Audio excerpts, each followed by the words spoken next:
And so chapter 1, part 1 of the traveler, the goal, the stages, and the road. The traveler in the path of mystic philosophy is the perceptive sense, which, as it becomes further developed, results in intelligence, not, however, the intelligence of life, but such as is described in the words of Muhammad. Intelligence is light in the heart, distinguishing between truth and vanity, not the intelligence of life. After a time, our traveler merges into divine light, but of the thousands who start upon the road, scarcely one attains thereunto. The goal is the knowledge of God, and the acquisition of this knowledge is the work of the divine light alone. Perception, our worldly intelligence, having no lot or portion therein. The latter is represented in as the sovereign of this world, and the perceptive faculties are the executive officers of his rule, to whom both the cultivation and the devastation of the face of the earth is due. The idea is suggested by the following passage of Al-Quran. When God said to the angels, I am about to place a vicegerent in the earth, they said, wilt thou place therein one who shall commit abominations and shed blood? Nay, we celebrate thy praise and holiness. God answered them, verily I know what ye wot not of. Al-Quran, Surah 2, 828. Which answer implies that God knew that although such might even be the conduct of the bulk of mankind, there would still be some who should receive the divine light and attain to a knowledge of him, so that it is clear that the object of the creation of existent beings was that God should be known. Existence was made for man, and man for the knowledge of God. To the same purport is the answer given to David. David inquired and said, O Lord, why hast thou created mankind? God said, I am a hidden treasure, and I would fain to become known. The business of the traveler then is to exert himself and strive to attain to the divine light, and so to the knowledge of God. And this is to be achieved by associating with the wise. The received notion of the stages in the road involves a paradox. The disciple who acts concerning them, being told that there is not even a single stage, nay more, not even a road at all. This statement is differently explained by two sects, the Sufis and the Ahl-e-Wadat, whom I shall call the Unitarians. The Sufis say that there is no road from man to God because the nature of God is illimitable and infinite, without beginning or end or even directions. There is not a single atom of existence, things with which God is not, and which God does not compromise. Are they in doubt concerning the union with their Lord? Does he not compromise everything? You know, those last two sentences are from Al-Quran, Surah 42, 854. Nor is there aught that he does not comprehend with his knowledge. And Surah 42, 854, God comprehendeth all things with his knowledge. The traveler who has not attained to this divine light can have no lot or portion with God, but those who have reached it gaze always upon his face. They go not forth by day and retire not to rest at night, without an abashed consciousness that God is present everywhere, for with him they live, and in him they act. The whole universe is compared with the majesty of God as a drop in the ocean, nay, infinitely less than this. But perception or intelligence can never lead to this conviction, or reveal this glorious mystery. That is the province of the divine light alone. Such is the sophistic explanation of the proposition. There is no road from man to God. The Unitarians interpret it as follows. They hold that existence is not independent, but is of God, that beside the existence of God there is no real existence, nor can there be possibly. For that which exists not cannot exist of itself, but that which exists of itself, and that which is existent is God. When man imagines that he has an existence other than the existence of God, he falls into a grievous error and sin, yet this error and sin is only the road from man to God. For until the traveler has passed over this, he cannot reach God. A certain Sufi poet says, plant one foot on the neck of self, the other in thy friend's domain. In everything his presence see, for other vision is in vain. Or, if you look at what Alistair Crowley said, we're talking about he talks about black magic as anything outside of one's true purpose, that is, whilst you are looking up to self, you cannot see God. But when you are not looking up to self, all that you see is God. Such is the Unitarian solution of the main proposition. There's no road from man to God, namely, that the error of imagining an existence separate from God is the only road to him. The stages on this road are innumerable. Some philosophers even assert that it has no end. While God can be omnipresent, and we're, totally not God at the same time. Chapter 2 of Doctrine, Law, and Truth. The law is the word of the prophet.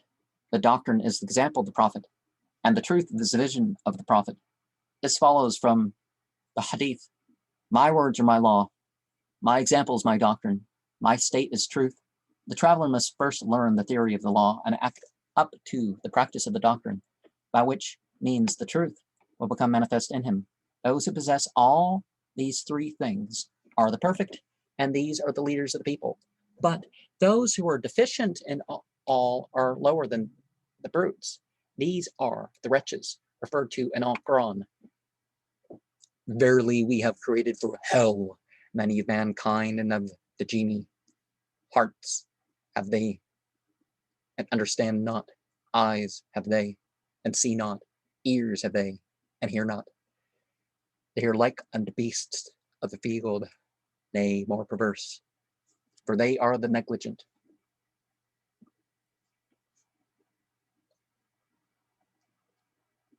Al-Quran chapter 7, verse 178 was where that quote's from. For this we learn that each is bound to fulfill his duty in his allotted sphere. The superficial has no credit without the real. Mankind in reality is man.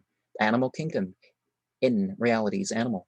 By reality is meant the possession and employment of the qualities naturally appertaining to the order to which the individual belongs. Thus, the wise man knows all, sees all, and works with all, for otherwise the business of the world would not go on.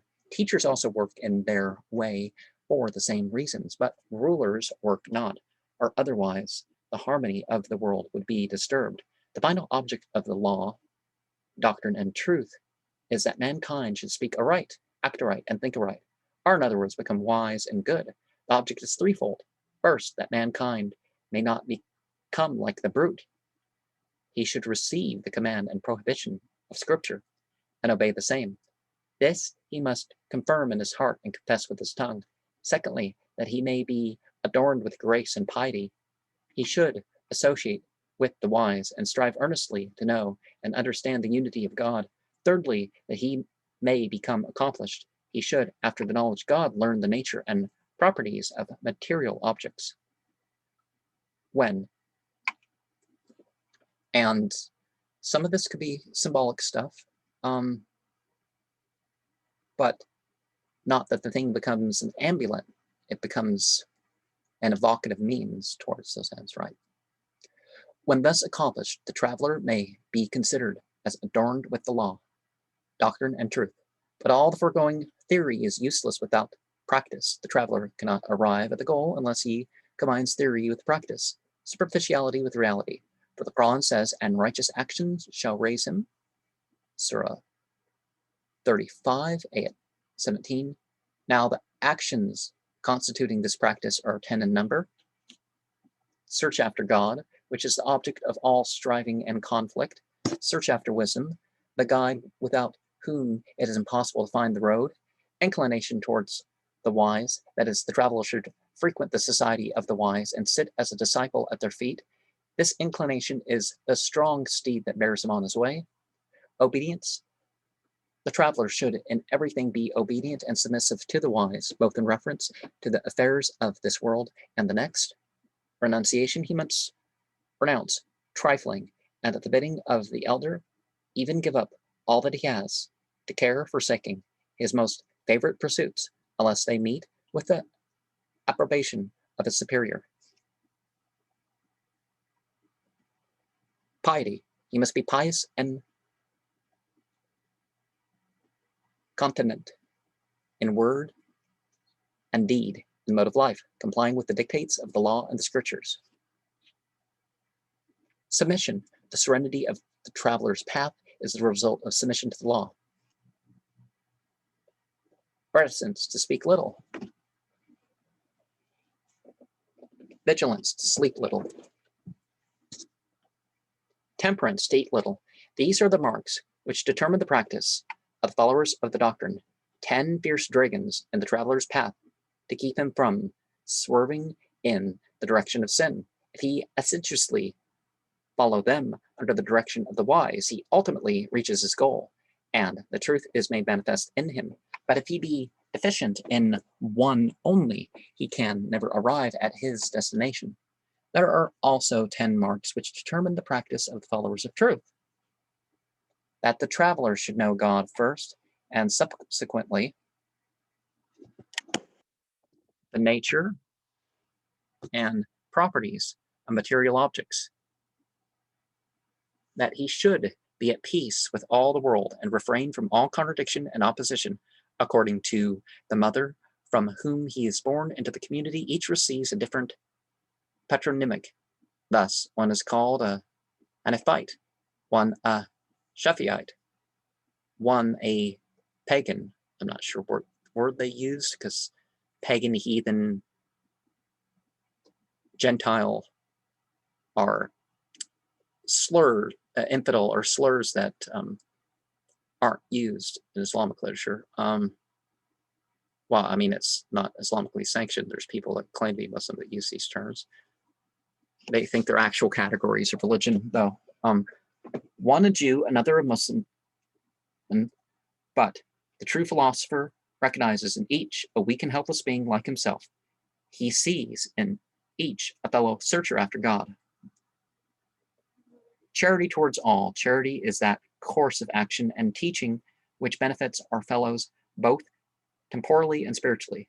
Now, real charity consists in the employment of counsel and discipline.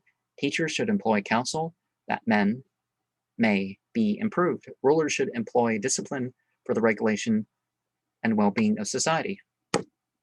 Humility, this consists in paying due respect to others.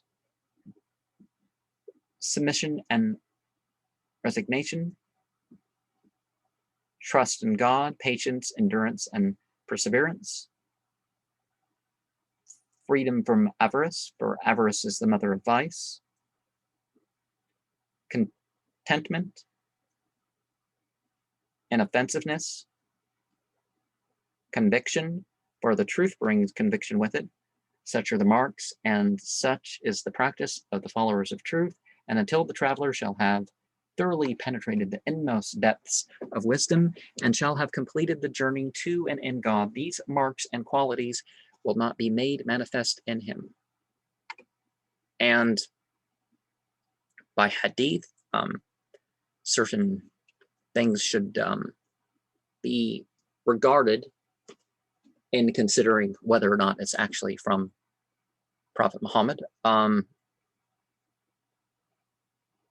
whether it's from someone they know, whether it's something that got misunderstood along the chain.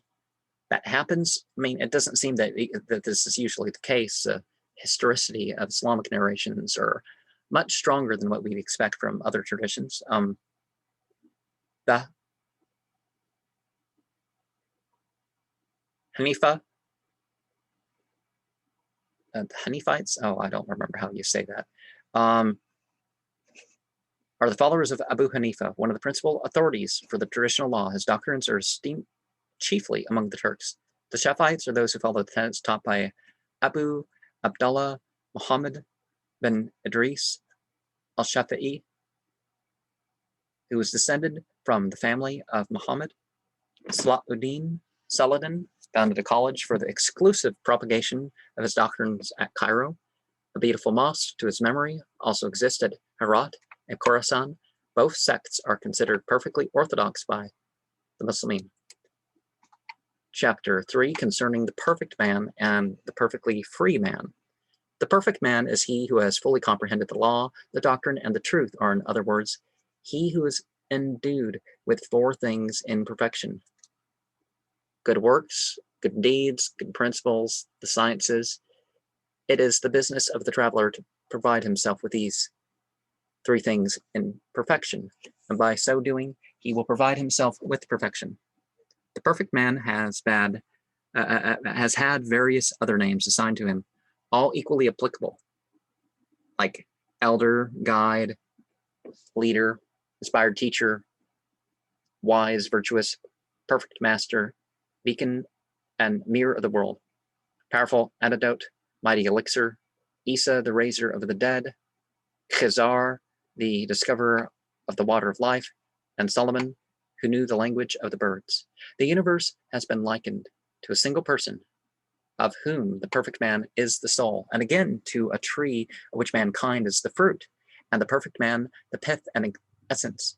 Nothing is hidden from the perfect man, for after arriving at the knowledge of God, he has attained to that of the nature and properties of material objects, and can henceforth find no better employment than acting mercifully towards mankind.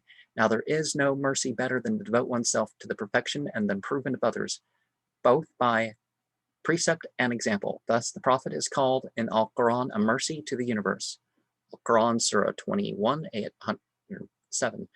But with all his perfection, the perfect man cannot compass his desires, but passes his life in a constant and unavoidable self-denial. He is perfect in knowledge and principle, but imperfect in faculty and power. Well, every incarnate being is limited by that incarnation. But it's not quite the same as self-denial. What if it's the affirmation of self, right? But that's the less Sufi sort of way of interpreting it. There have indeed been perfect men possessed of power, such power as that which resides in kings and rulers. Yet a careful consideration of the poor man's extent, the man's capabilities, will shew that his weakness is preferable to his power, his want of faculty preferable to his possession of it. Prophets and saints, kings and sultans have desired many things and failed to attain them. They have wished to avoid many things and have had them forced upon them. Mankind is made up of the perfect and the imperfect, of the wise and the foolish, of kings and subjects, but all are alike weak and helpless. All pass their lives in a manner contrary to their desires. You can't always get what you want, but you find sometimes you get what you need, right? This is the perfect man recognizes and acts upon. And knowing that nothing is better for man than renunciation, forsakes all and becomes free and at leisure. As before, he renounced wealth and dignity, well, what people call dignity, right? So now he forgoes eldership and teachership, esteeming freedom and rest above everything. In fact, that though the motive alleged for education and care of others is a feeling of compassion and a regard for discipline, yet the real instigation is the love of dignity. As the Prophet says, the last thing that is removed from the chiefs of the righteous is the love of dignity. I have said that the perfect man should be endued with four things in perfection. Now the perfectly free man should have four additional characteristics: ease, renunciation, retirement, contentment, and leisure. He who has the first four is virtuous, but not free.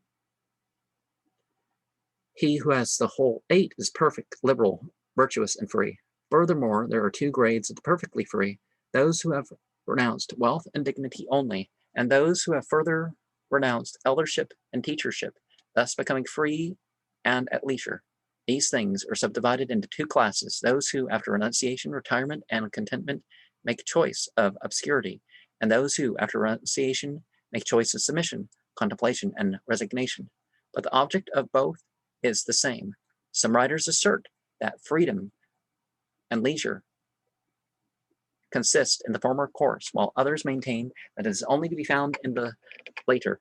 Those who make the choice of obscurity are actuated by the knowledge that annoyance and distraction of thought are the invariable concomitants of society. They therefore avoid receiving visits and presents, and fear them as they would venomous beasts. The other class, who adopt submission, resignation, and contemplation, do so because they perceive that mankind, for the most part, are ignorant of what is good for them, being dissatisfied with what is beneficial and delighted with circumstances that are harmful to them. As the Quran says, perchance you may dislike what is good for you and like what is hurtful to you. Surah 2, 213.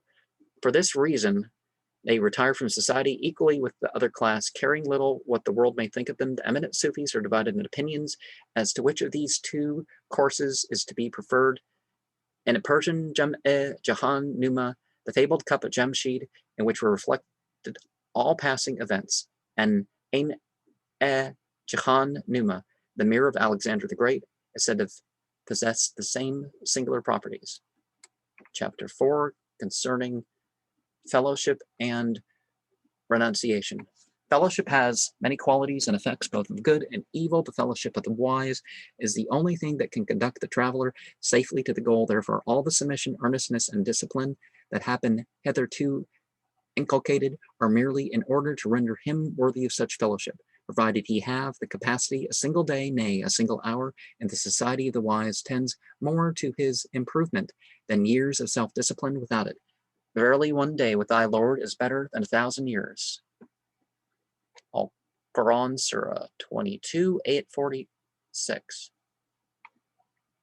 It is, however, possible to frequent the society of the wise without receiving any benefit therefrom, but this must proceed either from want of capacity or want of will. In order, then, to avoid such a result, the Sufis have laid down the following rules for the conduct of the disciple when in the presence of his teachers.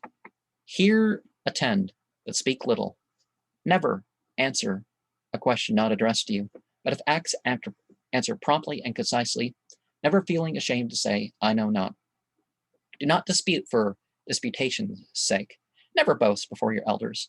Never seek the highest place, nor even accept it if it be offered to you.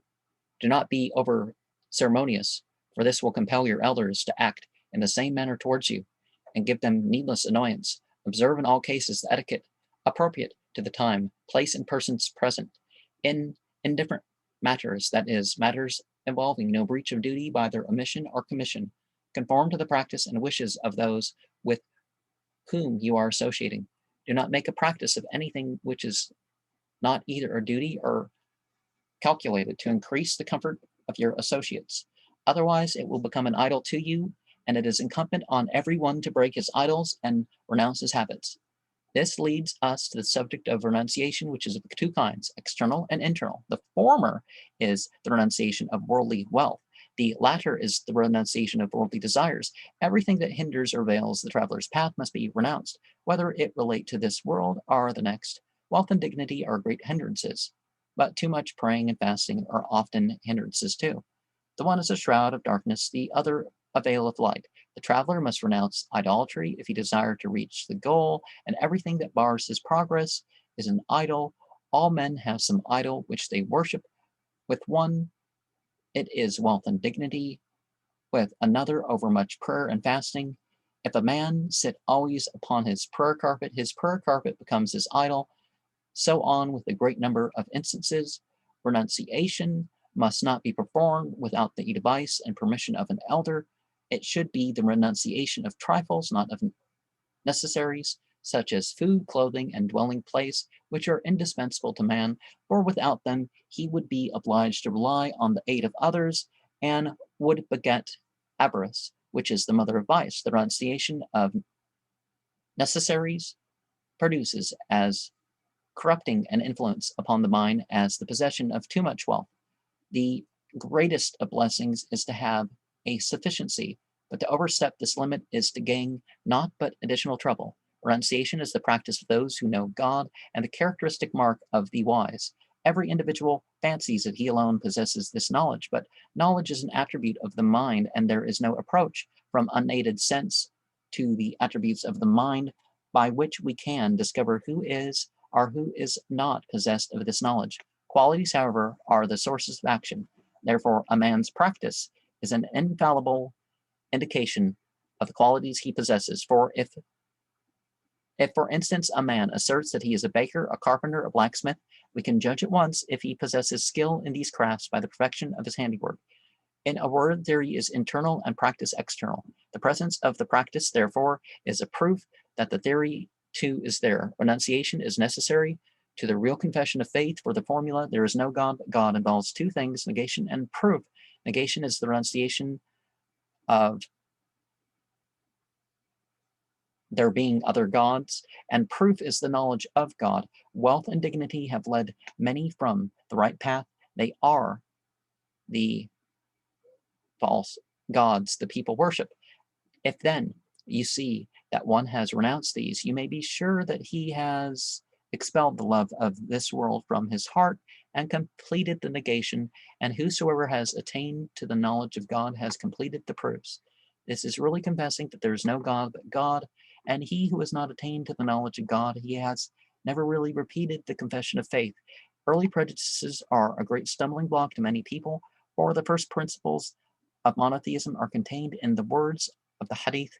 Everyone is born with a disposition for the truth faith, but his parents make him a Jew, a Christian, or Magian. The Unitarians also say that the real confession of faith consists in negation and proof, but they explain negation by renunciation of self and proof by acknowledgement of God. Thus, according to the Sufis, confession of faith, prayer, and fasting contain two distinct features, namely form and truth, the former being entirely inefficacious without the latter. Renunciation and the knowledge of God are like a tree. The knowledge of God is the root, renunciation the branches, and all good principles and qualities are the fruit. To sum up the lesson to be learned is that in repeating the formula, the traveler must acknowledge in his heart that God only always was, God only always will be, the world, this world and the next, nay, the very existence of the traveler may vanish, but God alone remains. This is the true confession of faith. And although the traveler before was blind, the moment he is assured of this, his eyes are open and he seeth. Chapter 5 of Part 1, concerning attraction and devotion. Sufis hold that there are three aids necessary to conduct the traveler on his path: attraction, devotion, elevation. Attraction is the act of God who draws man toward himself. Man sets his face towards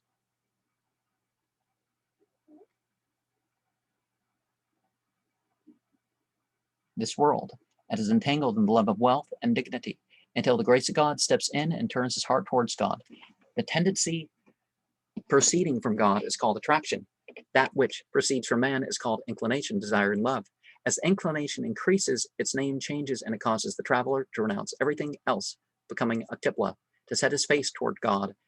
When it has become his qibla and made him forget everything but God, it is developed into love. Most men, when they have attained this stage, are content to pass their lives therein and leave the world without making further progress. Such a person the Sufis call attracted. Majzub, is that how you say it? There's no vowel marks here. So others, however, proceed from this to self-examination and pass the rest of their lives in devotion. They are called devoutly attracted. Majzub Salik, maybe. If devotion be first practiced and the attraction of God then step in, such a person is called an attracted devotee. Salik, Majzub. If he practice and complete devotion, but is not influenced by the attraction of God, he is called a devotee. Salik. Oh, this is Persian. I'm supposed to be saying a V instead of a W sound, right? Sheikh Shahabuddin, in his work entitled Awarif al-Ma'arif, says that an elder teacher should be selected from the second class alone, for although many be estimable and righteous, it is but few who are fit for such offices, are for the education of disciples. Devotion is the prosecution of the journey and that in two ways, to God and in God. The first, the Sufis say, has a limit. The second is boundless. The journey to God is completed when the traveler has attained to the knowledge of God. Then commences the journey in God, which has for its object the knowledge of the nature and attributes of God, a task which they confess is not to be accomplished in so short a space as the lifetime of man. The knowledge wisest men have shared of thy great power and thee is less, when with thyself compared, than one drop in the sea. The Unitarians maintain that the journey to God is completed when the traveler has acknowledged that there is no existence save that of God. The journey in God they explain to be a subsequent inquiry into the mysteries of nature. The term elevation or ascent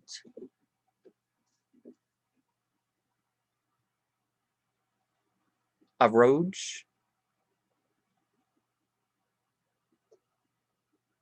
when they have the, what's the W in Arabic? I'm going to just presume it's they're making an O sound in there. Is almost synonymous with progress, and will be explained in that part of the work which treats of the study of man. Mareed, and I'm going to just presume it's the E sound when it's the Ya letter, the Y letter in the middle, is probably one who possesses the inclination as before mentioned. Chapter 6, concerning counsel. All counsel may be summed up in the simple words, my friend, rely not on life, or health, or riches, nothing over which the firmament of heaven revolves maintains an unchanged existence, but every hour assumes that some new form. Every moment a fresh picture is presented to the view, and one's appearance is scarce complete ere another supervenes, obliterating all traces of the first, as wave follows wave upon the shore. No wise man would seek to build his house upon the waves, or hope to find a foundation for it there. To quote the words of Hafiz, translated, of course, in hope's unstable palace, no foundations shalt thou find. Then seize the passing hour, for life but rests upon the wind. The wisest of mankind are those who have renounced all worldly desire and chosen the calm and peaceful lot of a recluse's life. Behind every pleasure lurks 20 pains. Far better is it to forego one fleeting joy and spare oneself a lifetime of regret. Life, health, riches, and happiness may be our portion today, but God alone knows what the morrow